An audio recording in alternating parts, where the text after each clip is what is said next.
Hey everyone, what's up world? Welcome to another episode of Chubby Cats. Episode 3, you made it, you're here, and we're so glad you're listening to us, I guess, and that you didn't die in this last week since you last heard us. Woohoo! As always, I'm your host, Tom, and I am joined by my lovely brothers, if they would like to chime in. Hey, it's Jason. What's up? Sterling again. Hey, folks. Nice to Meet you be here.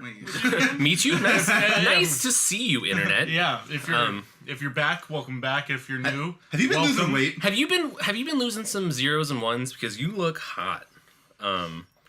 Yeah, was that a code joke? That was a binary joke, man. Wow. I just went super nerd.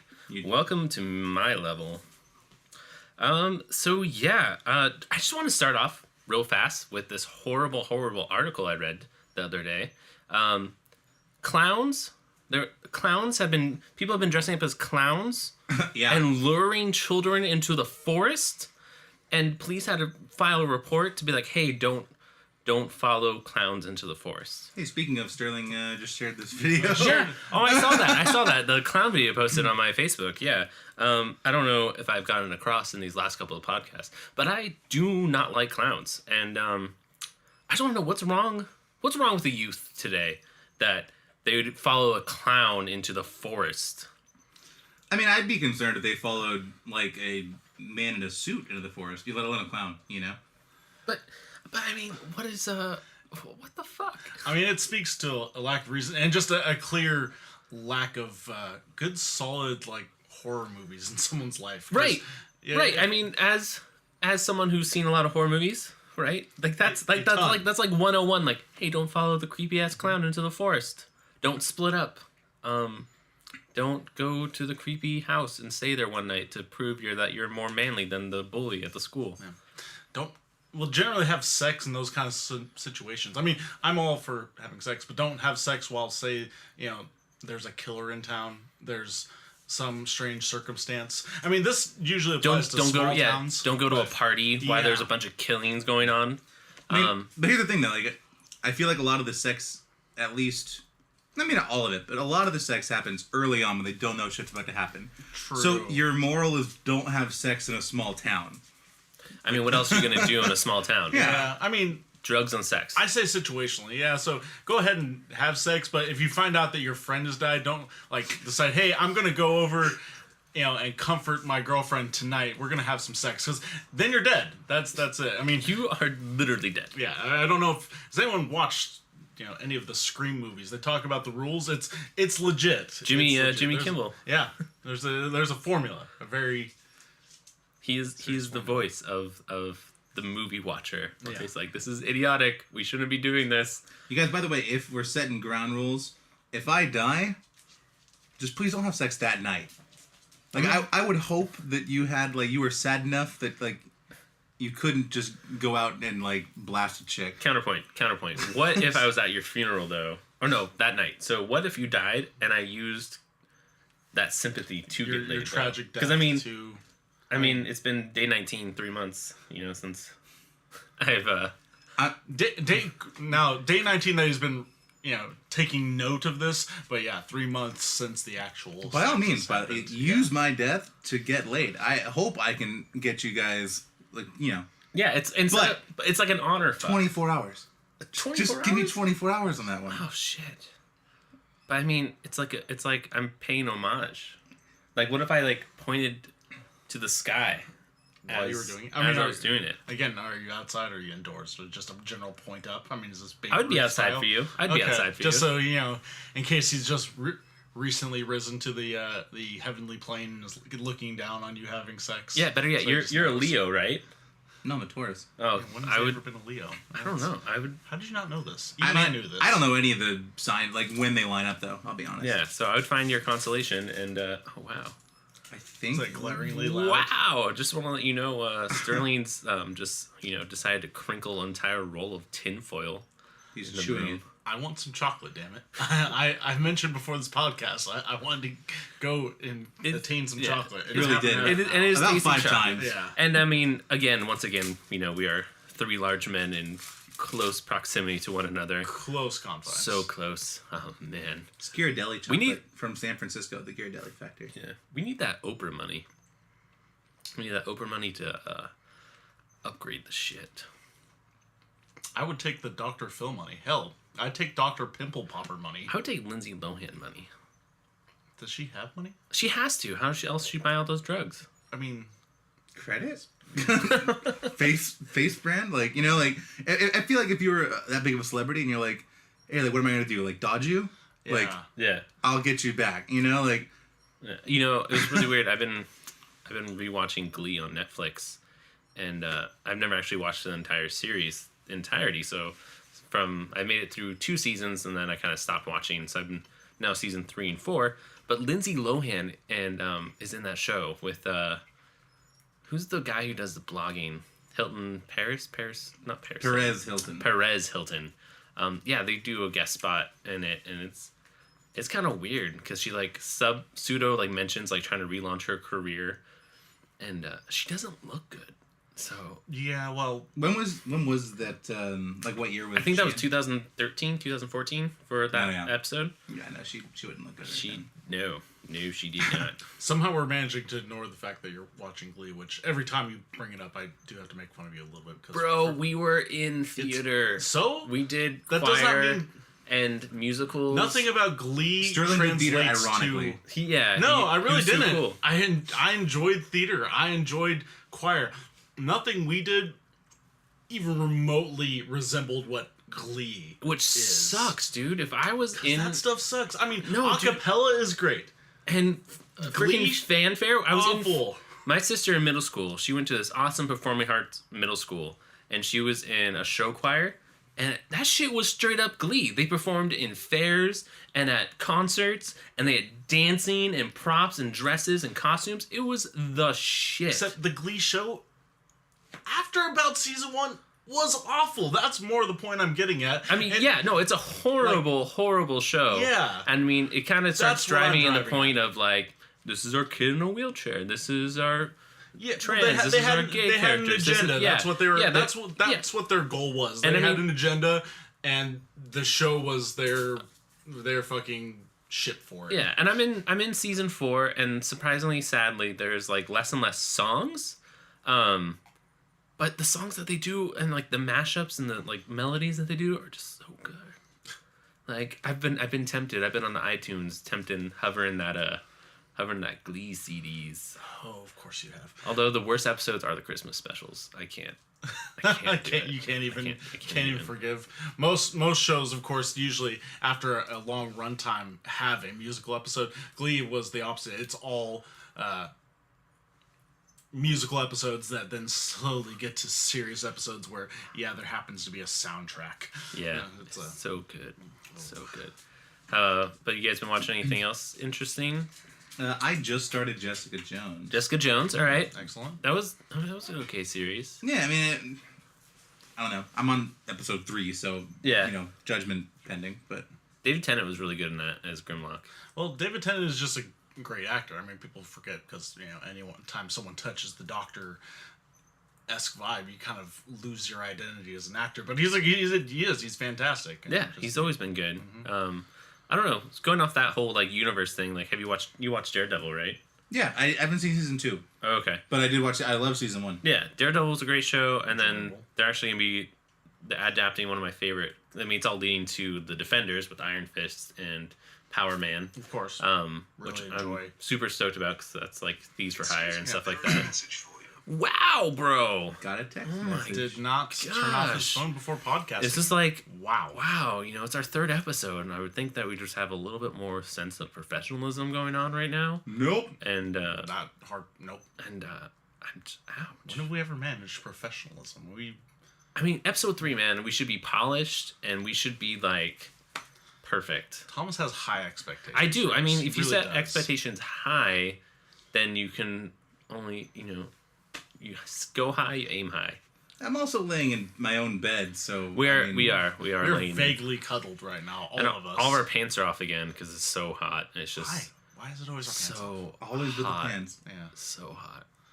we should give you another Like temperature wise, not like us being all pantsless together is making me hot.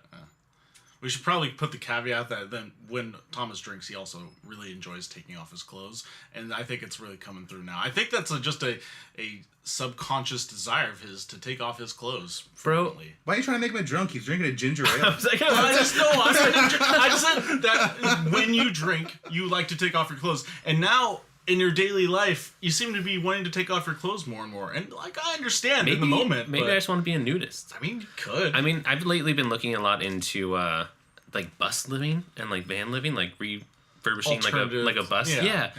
Dude, conversions to buses to RVs like look a little like expensive, but if you get like the seed money and stuff, looks fucking awesome. They are cool. Like cool. I would totally live in a bus in a nudist colony for like a month. In a nudist colony. Yeah. I mean, is it cheaper? I don't know, but like, have you? Is it okay, affordable?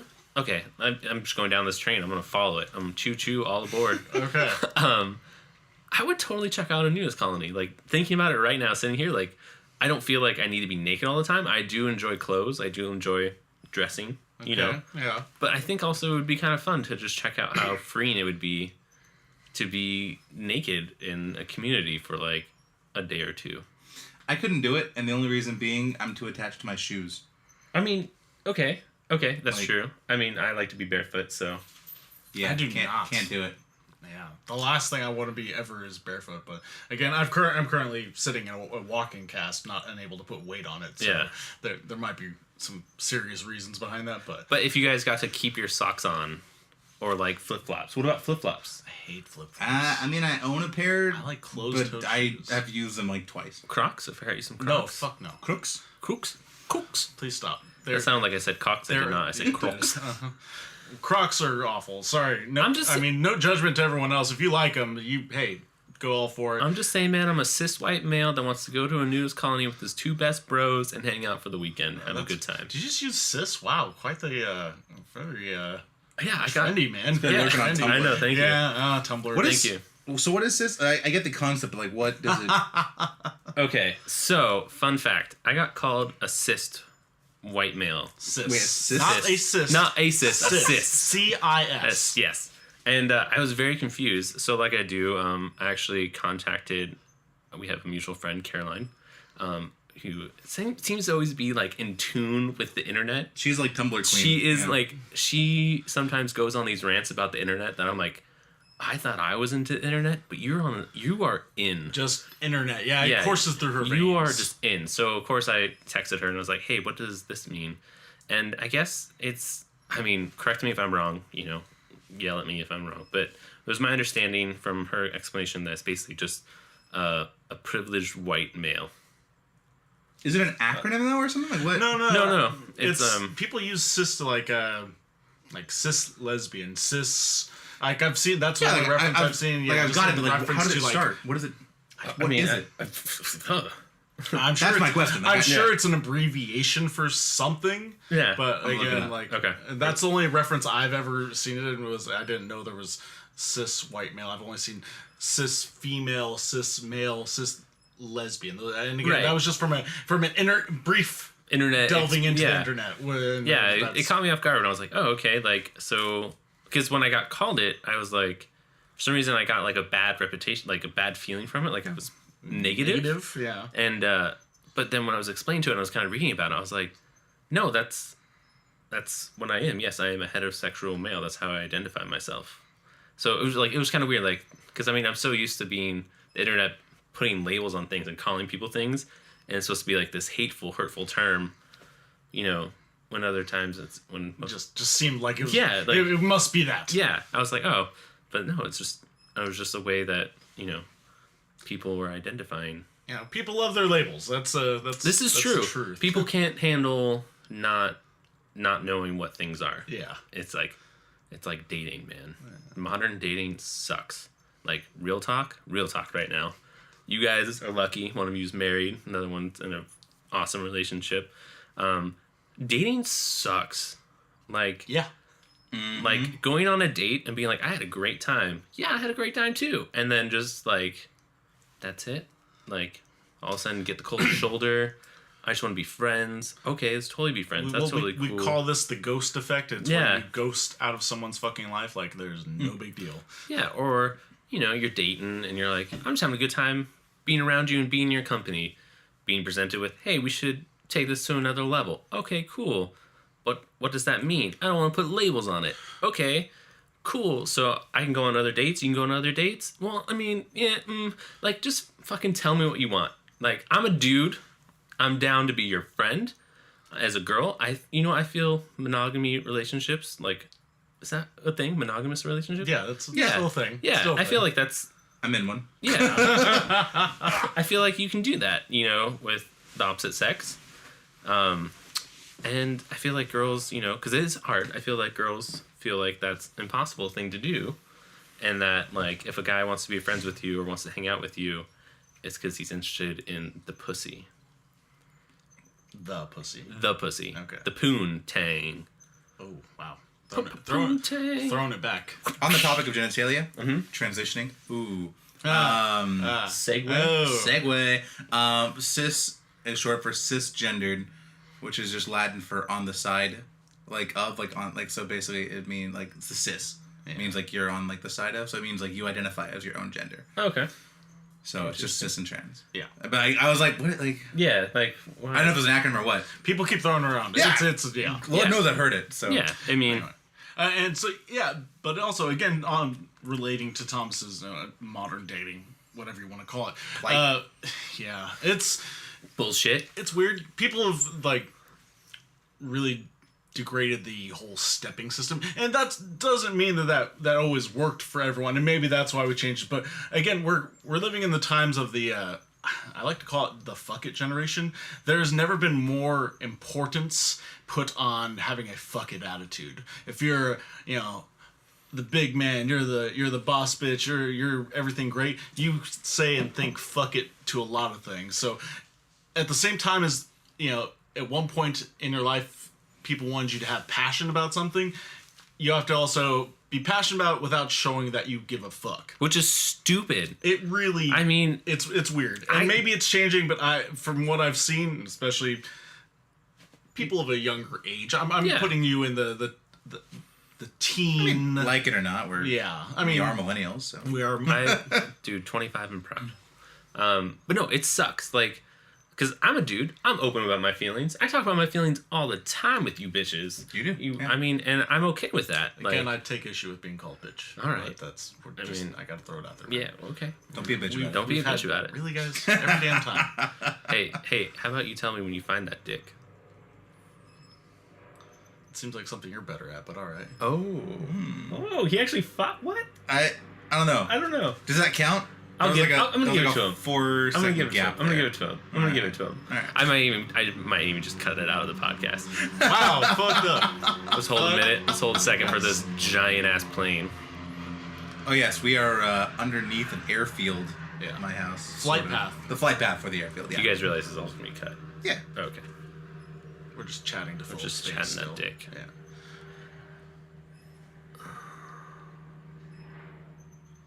We could be here a while. Still going.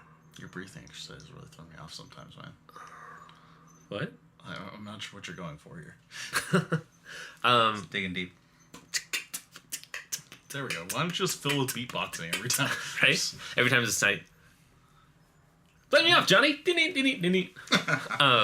So yeah, but yeah, I'm a guy. I like to share feelings, and I don't know if I get attached quickly. I've been told I get attached quickly, but I mean, I'm also a guy that like realizes if I see someone that have things in common, I enjoy hanging out with them, spending time with them. Yeah. That either yes, I want to build a friendship, and hopefully we could start dating, or or maybe we should go straight into dating. But like even just a friendship would be cool, and someone I can go out and hang out with and share feelings with. But for some reason, people would like just be like, "Hey man, you're moving too quick. Hey man, you're sharing too much." I'm like, well, that says something about you. Like you should take that as a compliment that I feel comfortable enough to want to share with you, and not look at it as like this guy's getting really clingy. No, it's complete opposite. I'm just That's the thing, and now in our modern age of psychology, they will call it codependency, and people talk about, and people are terrified of it. And yeah, it is negative in its definition to an extent, but I mean, if you care about someone, you're passionate about them, you share a lot, you're going to share your lives. I mean, hopefully, that's what you do. You do become dependent upon each other, but it doesn't have to be so negative. Again, and it's so much in how people choose to define things, but it's rough in this day and age. It's not easy. It's not a good time, but you know, I'm at that point now where I'm just saying fuck it. And if people yeah, but like in the form of, if people want to make the effort and want to be in my life, like you guys make an effort to be in my life, be my friends, then sick. Other friends who or people who are interested in me don't want to make an effort, then I guess we're not really that on that par level. So cool. No, for sure. Fuck it, move on. Someone cool will come into my life eventually. Yeah. Right now, I'm focusing on us and this bro relationship. And this bromance that we have, this bro marriage. So yeah, I think this is, I was thinking about it there, like bro. Would you be brosexual? Yeah, I couldn't really take it. I'm brosist. Oh. Huh. That's a lot of snapping. That was.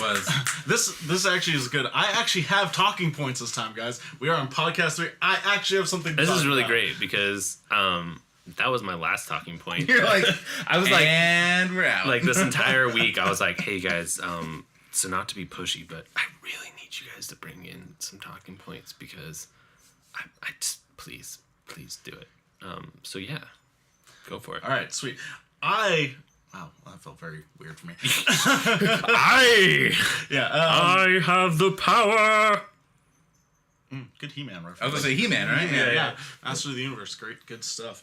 But yeah, I want to talk about confidence with you guys. I think this is it's a good topic, and this is a pretty good... AKA swag. Yeah, as AKA swag. AKA swagga. and the ambassador of swag to my far right, giving a physical description, of course, being pointless to you guys because you can't see anything, but that's where Jason is. I mean, you could always go to chubbycat.net and check out our profiles and see our sexy faces. I think he just meant that he said I was on the far right. Yeah.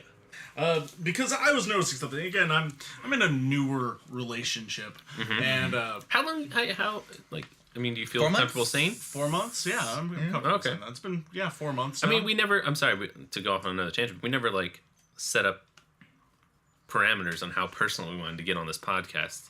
I'm going to go pretty deep. Okay, shit, I'm an open book. Yeah, I'm pretty open too. And I'll probably cut this from the podcast too. This is going to be like the blackout podcast. But yeah, if you guys ever feel like... Reference to the Blackout podcast in the podcast. I like it. Yeah, so if you guys ever need, like, if you ever say something and you feel like you want me to edit out, just let me know. Cool. Awesome. So, confidence. But yeah, and so, shit. There's a dog. Fuck. Scared the surprise dog shit out of me. Hey, she actually took that pretty well considering she hates you. Yeah. Good girl. Okay. But yeah, and so, in this newest relationship, I felt something that doesn't often... like stick around in new relationships, and that's personal confidence. I feel awesome. Like I look at myself in the mirror and I realize maybe this is why this newest relationship worked so well. And I was like, damn, I don't know if anyone else is gonna find me attractive or is gonna want to be with me or fuck me, but damn, I'd fuck me. Yeah, I look damn good, and if I swung that way, I'd want to. So wait a minute. Hold on. Sorry, I'd like to go first. Go ahead, boy. You're saying the reason this relationship is successful is you're narcissistic. A little bit. Okay. I'm making sure that I'm following. I just want to make sure I'm glad we're on the same train track. I'm willing to own up to it. I've like everyone, I just have a little bit of a narcissistic streak. Maybe bigger than some, but anyway. I don't have one at all, so that's good. But, shit. But, no, it's just, I was thinking, it's like, I am happy with who I am as a person. I think I have a lot of admirable qualities, things that I find attractive. I'm a little heavy set, and I would love to lose some weight, but at the same time, I'm not a bad-looking cat. I would, good reference for Chubby Cat, anyway. Good plug. But yeah. So but I think that's comfort with myself and that confidence of like, even if you don't want to be with me, hell, I'm really happy to be with me, so you're lost. No, and I think valid. that, that attitude walking into things, not just the relationship, but like anywhere, if you carry that kind of ideal with you, it can go a long way. And it takes a lot, like being happy with yourself as a person, and every self-help book and therapist and your mom will tell you this, that being happy with yourself, that's the goal. And it's tough to actually realize that. Like, you can hear it a lot and you can get the lip service, but actually like feeling that way, it's a long process. So was that a change for you? Like, was that something you kind of recently got good with yourself? I would say recently it's happened. I had it to a point, and I could even track it through about the first 3 years of high school. I didn't really have it. It was a building process. At the end of my junior year, I felt pretty happy with myself. And through my senior year and my first year of college, I was still pretty happy with myself. And then I took a big hit. And I'll happy to talk about this. I got diagnosed with diabetes, and it's not that big a deal as far as the diseases go. It feels like one. So it is, and they say it's manageable. And every time someone gets diagnosed, they tell you, hey, 20 years they'll probably have a cure for it. They've been telling people that for the last 50 or 60, which is another funny little thing. But yeah, and so I took a big hit, and that really kind of wrecked my confidence. And then I got into some relationships that were a little bit shitty, quote unquote, yeah, shitty, awful, traumatic, scarring. It wasn't good. We've all had our hearts broken in some way, shape, or form before in our lives. And, this is true. Yeah, bitches. It's rough. But It is rough. Part of life, though. Actually, interject. Anna Faris in her podcast says something. You can't trust a person that hasn't had their heart broken, which I think is a really cool statement. That's true. That is a solid statement. Yeah. Because that means that if they haven't, they're the one that's breaking the heart. Exactly. Like every Hey, time. I've been there. That's another relationship mistake I made. Yeah. But yeah, and so went through those. Took what felt like a damn long time, and maybe I'm behind the learning curve on this one. It took some time. You're slow to let go. Yeah, man. As my dearest friends will more than attest to. But yeah, but now I'm at this point where, yeah, there are things I want to do with my life, and I plan on doing them, and I'll do them in my own time. But I'm generally just kind of happy to be with me. I have a core group of friends that are awesome. You can't really put enough emphasis on how having the right friends in the times when you truly are in need. And so that's a big way. And so if you have that support system, whether it's friends, family, those friends that have become family, you can do a great deal. And sometimes they're there to kick your ass or pound you brutally into the dirt with truth when you're not willing to face it. But it all works out. I'm just excited to pound you brutally in the dirt. Yeah, I was about to say. Everyone loves that comment. Get the KY. Yep. We're gonna catch ourselves a hog. Just got deliverancy up in here, guys. It did. Pray for my asshole. I feel like that's a new hashtag. Pray for my asshole. And it only gets weirder because we still don't have pants on. I don't know. I don't know why. That's my gag. That's but your thing, man. That's your thing. I've just also noticed that all of my pants, like I've had to throw out like 6 pairs of jeans in the last like 4 months because they all just get ridiculously huge holes in the crotch. And I thought I had 1 pair of pants on today that didn't have holes, but I just found out right now I got a little hole in my crotch. Like, it's not a new issue. It's not a new issue. As long as I've known my you. pants always rip in the crotch. Nowhere else in the crotch. Like, I had a hole in my pants so big the other day, you guys, that I didn't notice. Sterling saw the hole, that my nutsack was hanging out. My nuts were hanging out of my jeans. I didn't see this. I didn't see his nuts. Like, I was at work, and I was like, there's a draft. And I went to the restroom, I looked down, I was like, my ball sack is just dipping out right now. And, freedom! Yeah. Save that clip. Wait, so, but yeah, I just wanted to get some others' people's thoughts. Man, that sounded awful. Speaking there, a lot of overuse of S, but on confidence, Unique on New York. on your discovery of confidence, how you got there. I mean, there's everyone's got their own journey, so to speak, and sometimes things that worked for someone don't work for others, but Yeah. it's a good topic. It's in, great. in the generation of fuck it, like how do you find confidence in yourself? Yeah.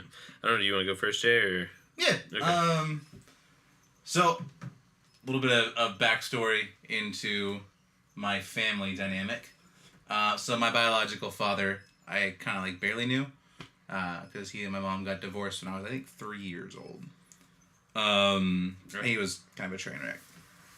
So it was me and my mom for a long time until I was, I think, 9 or 10. We good? Yeah. Get in that car. Yeah.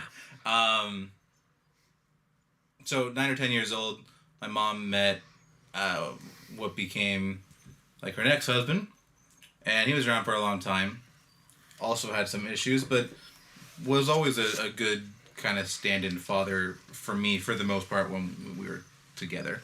And he kind of noticed that not that I was unconfident, I just didn't have a great sense of humor, because my mom didn't at the time have much of a sense of humor. Like, what she had just wasn't like, it wasn't what like a teenage boy needed. And so I was probably like I said, like 9 or 10. Mm-hmm. And so he kind of took me aside and was like, look, I got to train you. Because I thought he was really funny. And he was like, yeah, like, I can teach you to be like this. And like, to be witty and like, protect yourself from getting ragged on, while at the same time being merciless. Dishing it out. And then how to take it too. If you do open yourself up, like, be like, okay, gotta laugh it off.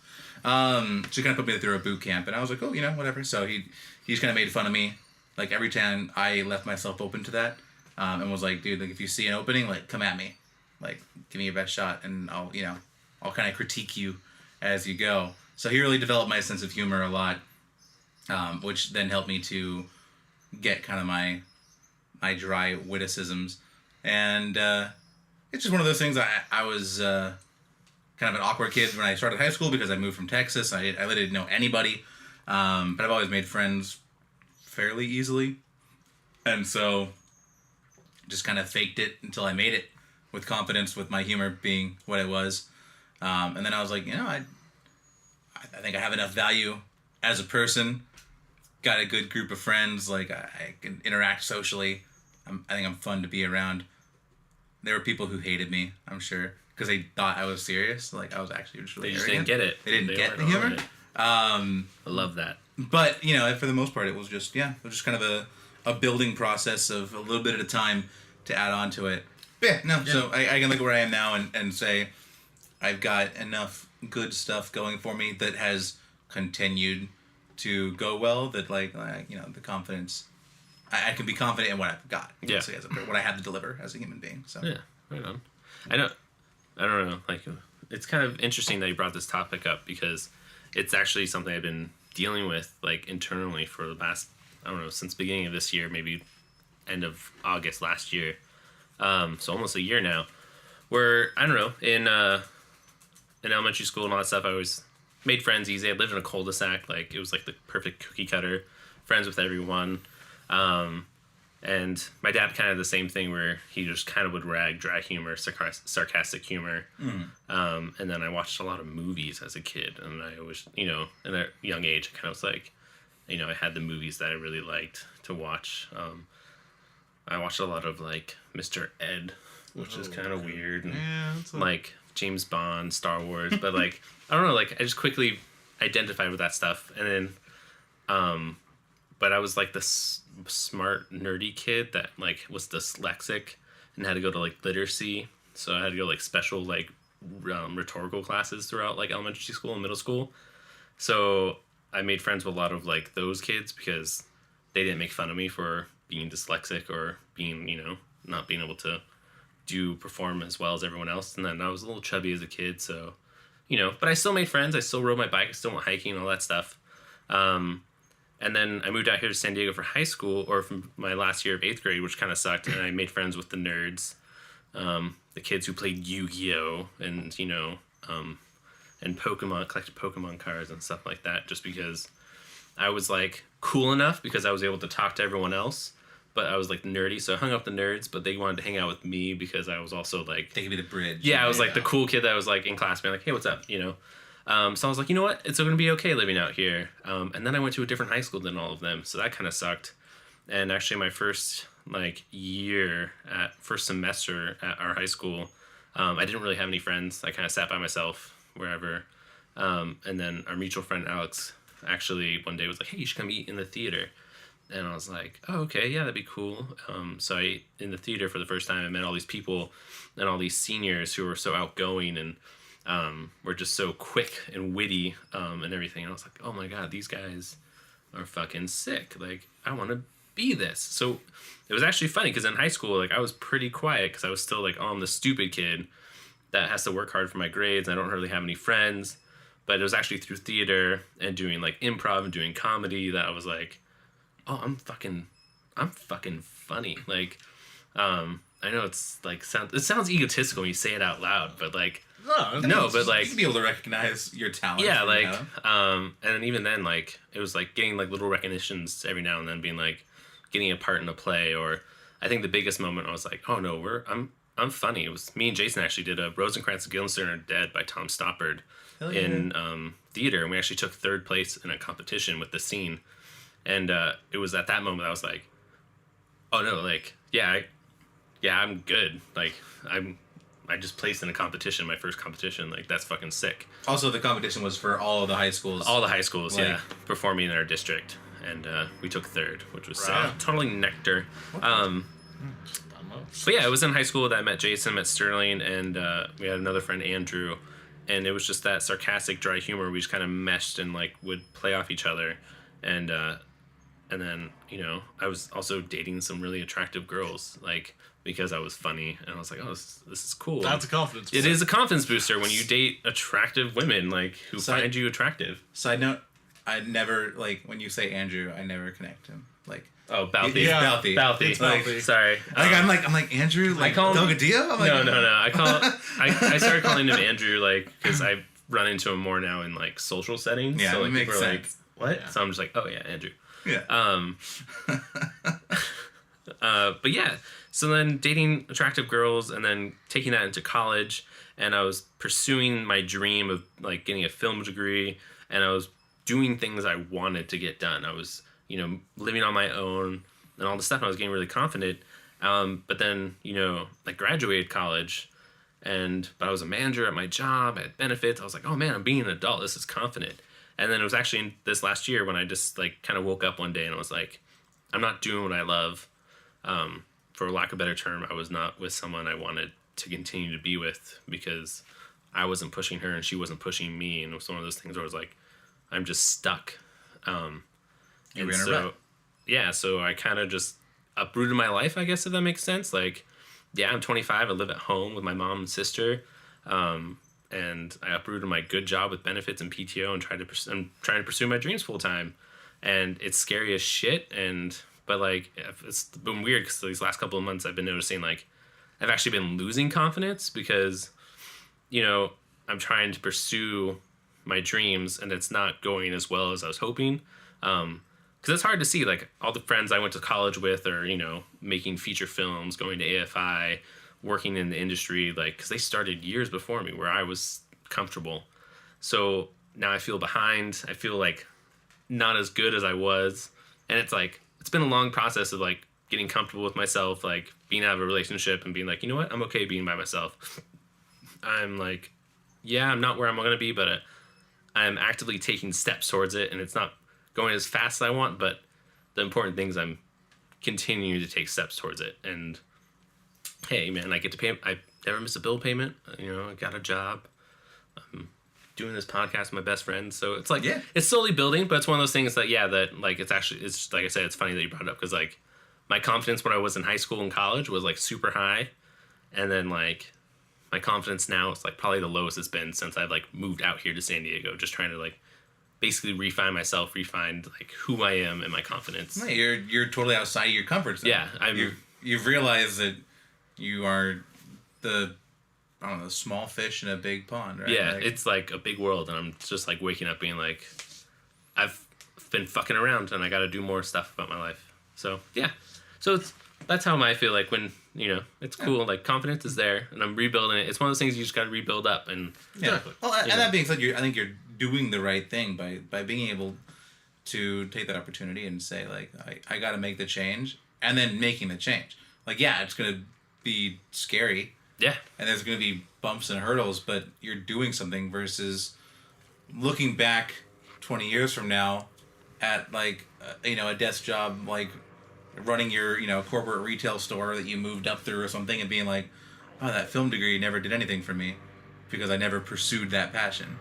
But yeah, so that's been my thing with confidence and stuff, and just rebuilding it up. And it's funny because like, I build that into social situations now where all of a sudden, like, I used to be able to go to random events and be like, I'm going to make some fucking friends and introduce myself. And actually, I joined, like, this great app called Meetup where you can kind of go and join groups with similar interests. I did it when I was up in LA working and stuff, and I just wanted to make friends.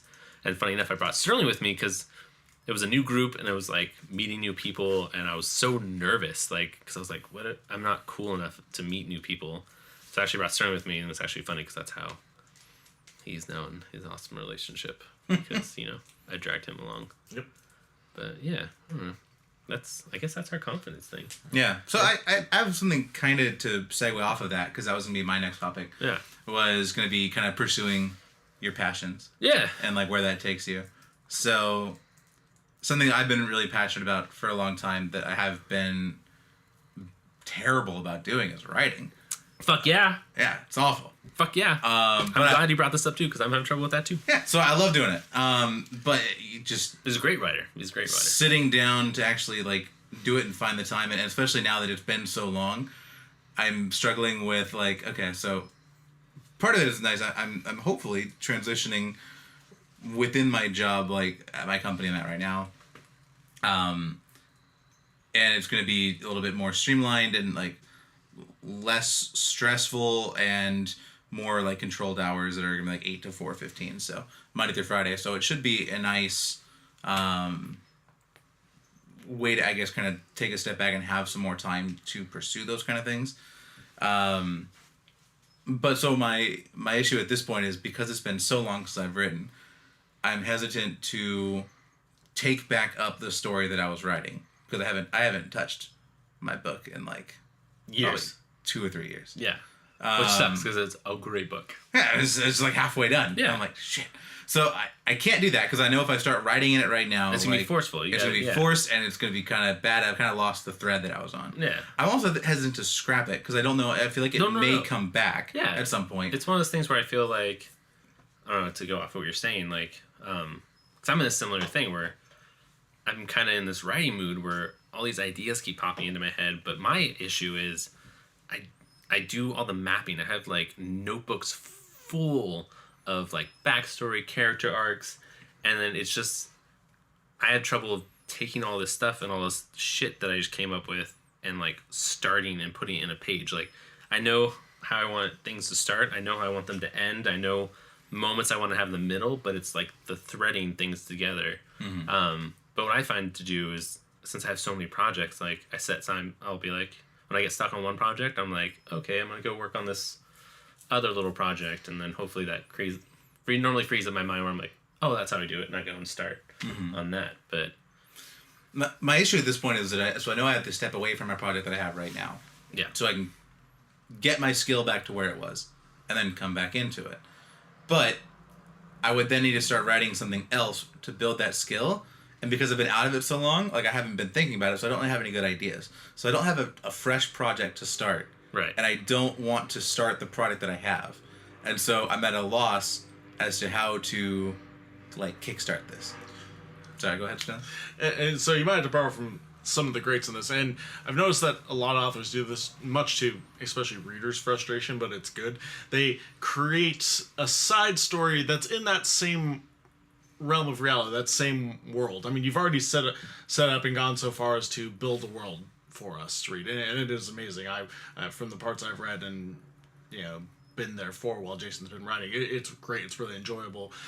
There's a dynamic. There's something unique to the world, to the story, and what you might need to do is start doing that, and it could give you inspiration. It could have relation or bearing on the story that you've already written. It could not. It could be side quest, something entirely. I mean, it's like any great video game, any great story, any piece of history, as where there was, this main event, and it's having such an effect, and you are there witnessing the lives that it directly relates to and the effects they have on it. But there are other people off living their own lives, doing things, and that's what you have to do. And it's difficult to invest in a new character. It always is, because it's like, all right, I love these people.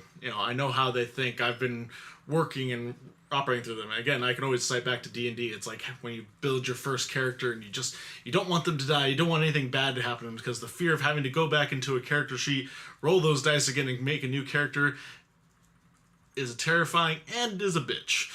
But it might help you get that creative juices flowing. Get, something else. And it doesn't have to be anything big. Do a short story. So make the Rogue One. Exactly. Yeah, exactly. For this. Yeah. Another the thing, Rogue One, yes. Thank you. Bad. To borrow from the greats. Exactly. Another thing too that from like a lot of writers, like I said, not just keep it to writing, but writing is probably one of the hardest things to like start and to stick with, is write something that you're passionate about, and not like, that you're not going to get bored with sitting down and writing about for hours. Like, and that's like my biggest thing. It's like, yeah, I'm interested in all these things, but again, it's like just starting. Yeah. And wow, it's challenging. Yeah, it is. It sucks. And there's definitely this fear with writing. I feel like almost more than anything else, because so I like to draw as well. Yeah. And I'm decent at it. I'm not. He drew our logo, so check that out. I'm good at like I can replicate art really well. Mm-hmm. I have a hard time just like conceptualizing stuff and like putting it down. So that's kind of where I'm at with my art. But when I started drawing, I'm like, okay, look, I'm gonna do this, whatever. This is what I want it to come out as. But I understand that at most this is probably gonna be, even if I fuck it up, I'm losing like a couple hours. And like with a book, you have all this there's this joy and anticipation, and I think almost for me at least, to go separate as a counterpoint to what you said, Sterling, like there's this great freedom in getting a blank canvas, because it is untainted, and I think Stephen King talks about it on writing, which I love when it's his book about him and his writing process, and he talks about that same kind of thing, and just being able to look at that and say, this is this pure concept, and it's unblemished. I haven't fucked it up in any way. And then as you get into it, the halfway part of the book is the hardest part, because you look back and you go, oh, all these flaws and things that didn't pan out, and like, I hate this chapter, and I hate these airplanes. Dude, In the night sky. I don't like shooting stars. Whoa. Like, I don't understand what's up with these airplanes. I don't know. Like, someone needs to call, disregard. You're good. Yeah, so it's exciting to have a new project, but there's this anxiety and this fear as well, because if you fuck it up, like I have with just falling off the wagon on it, and like hundreds of hours lost. Yeah, it's just gone. There it is, done. Wash your hands of it. So it's tough, when you look at a new project, you're like, yeah, I'm really excited about it, but at the same time, you're like, man, like I'm gonna invest a lot of time in this. Yeah, but I mean, it's also, you gotta look at the flip side too. It's like, so I'm a filmmaker. It sounds so pretentious when I say it. I'm a filmmaker, but It could be worse. it could. Actually, that's my next car. He's actually not wearing plaid. Yes, his glasses are somewhat thick in nature, but he doesn't put sriracha on everything, folks. Not everything, but a couple of things. But a few things. So, not full hipster. But I do find with film sometimes, like, so a lot of my film projects, like, I don't release or show, which is horrible as a filmmaker, because that's how you get jobs. Because I'm not confident in, like, always tweaking, always, like, trying to start stuff. But, and the projects that I do sit down and I write, and I get money for, and I get a cast for, and we produce it, and we do set design, and then we have shooting schedules, and then we do rehearsals, and it's like 3 months just to shoot like a 10-minute short, right? And then you get the footage and you're editing and you're just like, this is all shit. The acting sucks. The set's horrible. Like, I don't know what the fuck I was doing. Like, what is happening? So then, like, I understand, like, the fear of, like, wanting to waste, like, I just wasted 3 months. But everything, like, so what I've learned from that, though, because it's like, shit, I'm never going to show anyone ever. But I've also gained 3 months of experience. Yeah. Right? And also I made a movie. Like, it's a movie that no one will ever see. But... fuck, I made a movie. It's like, there's shitty books out there. We've read some shitty books. Oh, yeah. Out loud to each other. Mother of God. Look out for that podcast. Yeah.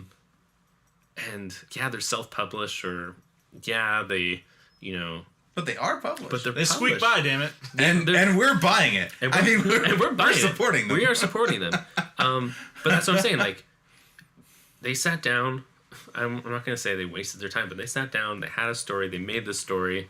Wasn't very good, but they put it out there and they got it published, and like, learning from that experience. So it's one of those things. Just, I'll be honest, I think this does relate a lot to confidence. Yeah, I was just saying, Again, it comes all back to confidence. Yeah, I was like, that's why I segued here. Now, again, I get to be lucky in this regard. My friends are incredibly talented and creative, and I appreciate that about them to no end. I'm a little limited in that regard. I'm intelligent enough to get by, and I can do enough varied things that I seem quite interesting. But they truly do have talent, and it's just sometimes that lack of confidence, and then of course time constraints. They very much have important lives going on, more bills to pay, things to do, and myself. And especially for me this last year, I have no conceptualization of time as it stands right now. I have been healing, and that is legitimately all I get to do is healing. So there is literally no waste of time for me, because it is all time just sitting around doing nothing. Healing feels like the greatest waste of time on the planet to me, because I've literally done nothing since October 29th of 2014.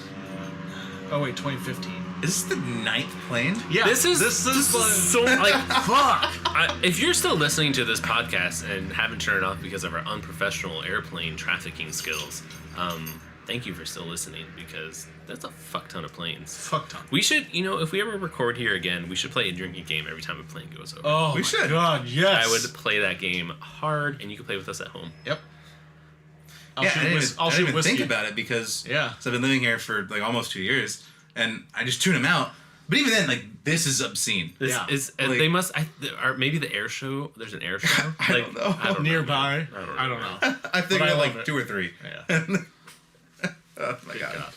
Damn, But anyway, so I've been healing, and now had 2 surgeries in the span of a year, and so like I've had nothing but time to pursue and do.